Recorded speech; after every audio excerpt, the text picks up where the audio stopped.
I've sat down many times trying to do this. It's been very hard. I want to start off by saying, I just want to say thank you guys so much for your support and for giving me time. I wanted to share what I went through with Sienna and my side of the story.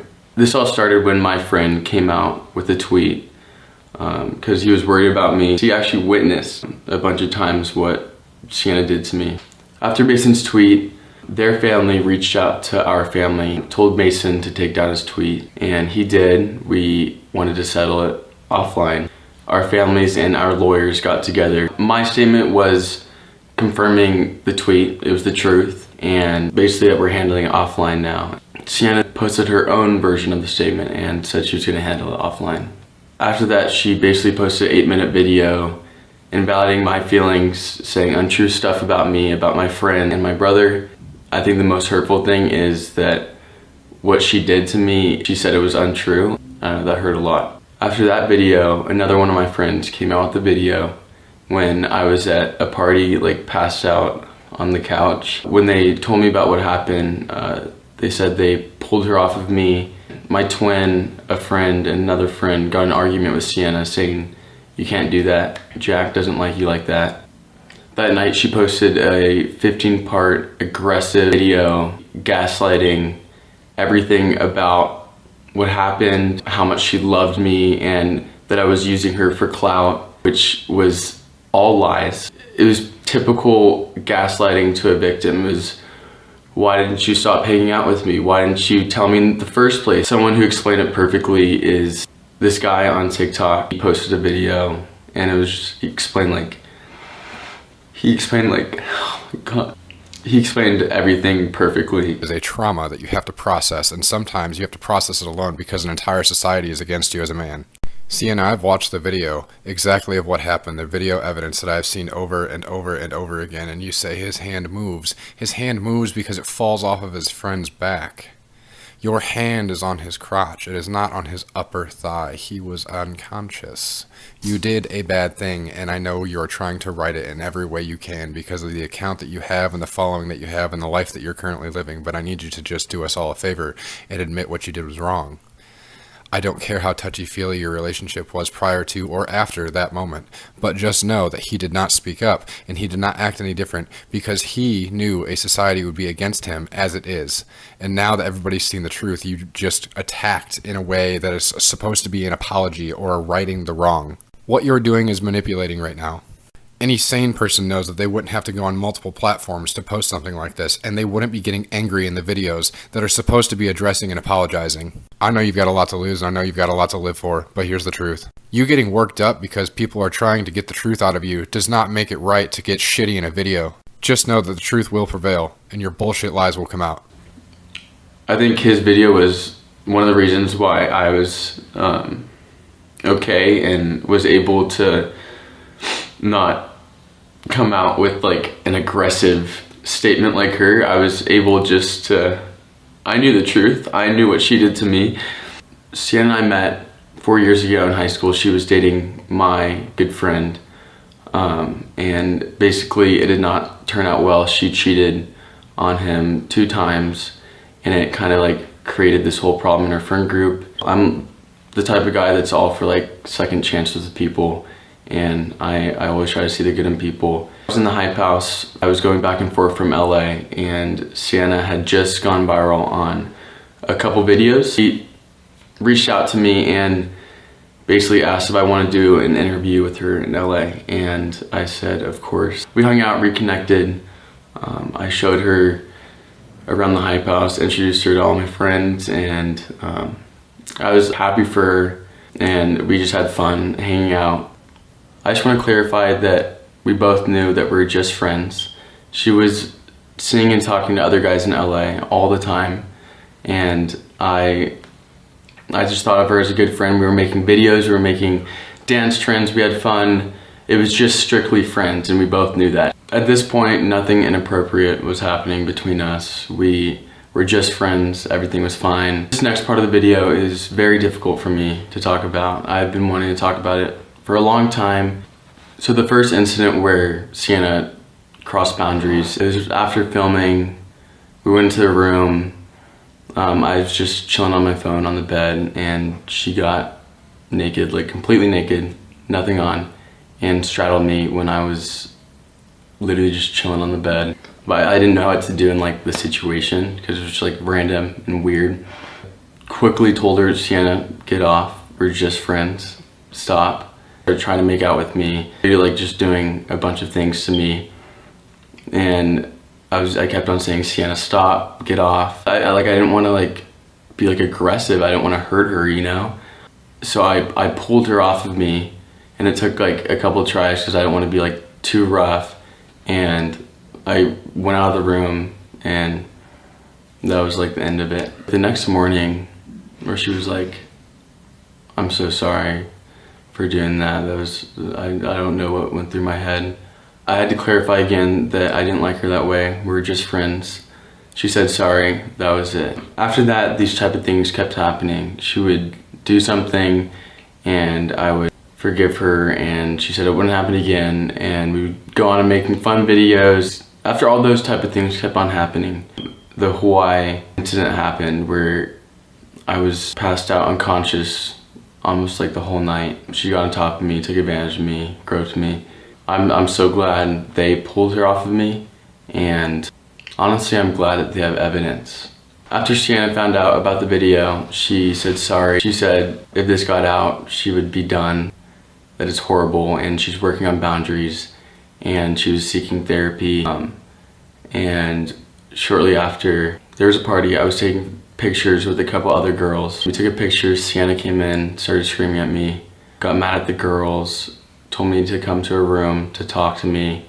She started screaming at me, and I was like, Sienna, there's no reason for you to be mad when you're getting with other guys in LA. I can't just take a simple picture with a couple girls. That's when she pulled me in and grabbed me and tried to make out with me, and I got pissed and told her to leave. I wanted to stay at the party, and she kind of had already been yelling at every single person in the party. So two friends wanted to take her home, and while the car was moving, she jumped out of the car, rolled, and said, I have to get back to Jack.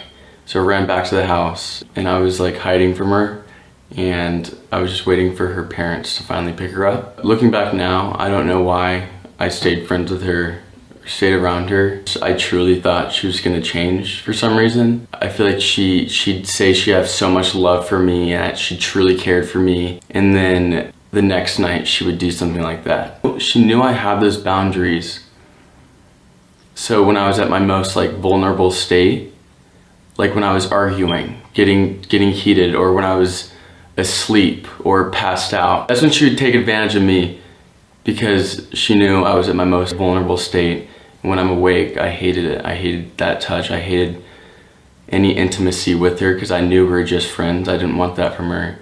And especially with like the past couple things she did, I didn't want anything to do with that. Over the next couple of months, I was stuck in this toxic cycle. I was stuck with her crying to all my friends, saying that I didn't like her back, and why don't I like her back? And she would get mad at me for not caring about her as much as she cared about for me.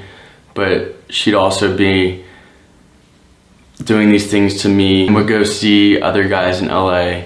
So it was like, couldn't win at all. I couldn't get out of this. She would constantly come to my house, remember my door codes. It got to the point where I had to like start screaming at her to like get out of my house, because I was so sick of her just like breaking into my house. I would wake up and see her car just sitting outside at like 2 in the morning. She would break into my house, and when I was sound asleep, she'd come into my room, and I'd wake up to her hand in my pants. And it wasn't like the only time it happened too. I was so like used to it. I was so used to it that I don't know, it was just like normal for me, that I didn't think there was such like a problem at all. Like part of me wants to blame myself for being nice and sticking around after so many times. But now I realize that I was stuck in this like manipulative cycle of her acting like she extremely cared about me, and then that night she would do stuff to me, and it was just so normal for me. I got used to it, which sucks. I feel like no one should have to go through. It's weird. I almost felt like I owed it to her for some reason. I don't know why. Like, I felt like she had this like control, like this power over me. It was all, I don't know. I was like stuck. And I feel like you should never have to like worry about like falling asleep and waking up to one of your good friends like touching you, you know? I was like terrified for some reason, which you shouldn't be from like a person. One night she started ripping off my clothes, touching my crotch area, trying to make out with me. I mean, it was just like same old, same old. Like, I'd say, Sienna, stop, go back to the couch, Sienna, stop. So I like locked the door. She was trying to get in, and I literally just slept on the floor, and she finally went to bed. It's like very awkward the next morning, and she'll say sorry, and I'm like, Sienna, this happens so many times. Like, you do not respect boundaries. You just, oh my God. So my dad was born and raised in Hawaii. So we planned a trip to the beach house my dad grew up on in Hawaii. And Sienna's family basically planned the same trip on the same dates. They left a couple days before us, and we were supposed to leave on a certain date.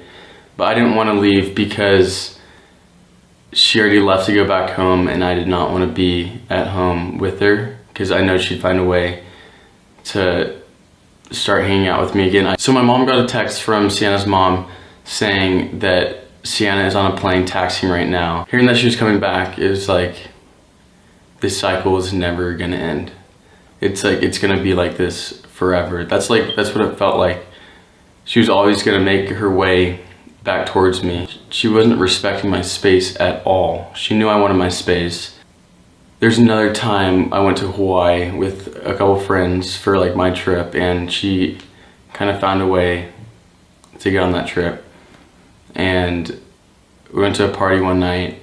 She got mad that I was talking to some girls, and she took me into the bathroom to talk to me, saying that she wanted to leave. She was blocking the door, so like I couldn't just like throw her out of the way. All I had was, stop, Sienna, don't do that. If I come out, she will like scream at me in front of everyone and think that I did something. I mean, I feel like no one believes a male, especially in like that type of situation. But yeah, she was on the counter and wrapped her legs around me and started like, let me out of the bathroom. Yeah, it just weird stuff. That night we went home, made sure we had like different rooms to stay in. And I got in the shower, and she picked the lock of my door. I made sure to lock the doors, but she picked the lock and walked in. I was in the shower. All I heard was just like the door opening. And that's when I was just done. I screamed at her, told her to get out. She started crying. She went and slept in my bed. And I went to my friend's trundle bed that was like upstairs. And that's how like the night ended. So now we're caught up to when everything went public, when Mason posted his tweet. Since everything was brought to social media, multiple guys came out to me and said that Sienna did similar things to them. And basically I'll show the text right now. I asked all of them for permission to post, crossed out all their names. We don't want her to hurt anybody else. We don't want anyone to go through that experience. At the time it feels humiliating. You feel like you have no power, you have no control in the situation. You feel, I don't know, it's horrible. I just want to start off by saying that I didn't stay silent in this situation over these last couple months. I talked to my friends, my family, my parents, counselors, and I was able to process everything. I don't think I'll ever be the same person I was before Sienna. It sucks, and there's gonna be people that try to take advantage of you and get you at your most vulnerable state, and that's not fair. That's not fair at all. And it's a lot of the time it's usually like the nice the nice people that like let people walk all over them, and that was me. Like I let everyone just walk all over me, no matter what. Like I would do anything for anyone, and I think that's one of the things she gave me, was I learned how to be more bold and finally say no, and know that it was right to speak out. I feel like people don't know what you go through until you're in it, and it's definitely like humiliating, weird, awkward. I want to be that person that says it's okay. It's okay to speak out. You're not going to be known for that. It's just a little obstacle that you have to get through. It's something you have to get through, and it sucks, but I feel like in my situation, like I've just learned. You learn from it. I've learned so much from everything. I've grown so much as a person. It's insane. And as of Sienna, I don't know if she'll ever be sorry. I don't know if she'll ever learn from what she did, or she'll ever admit to what she did. But I just don't want her to do this to other people. If you've been through a similar situation as me, I encourage you just to speak out to anyone. And trust me, it helps so much. And I just wanted to say thank you so much for listening to me and letting me take time and breathe and process everything. And I'm glad I'm finally ready to tell the world my story. If you're watching right now and you've been through a situation like mine, I just want to say your feelings are valid. Your feelings are valid, your opinion is valid. I believe you, and I want you to know that you can talk to someone, you can talk to anyone, you can talk to me. But that's how I want to end it off. I love you guys.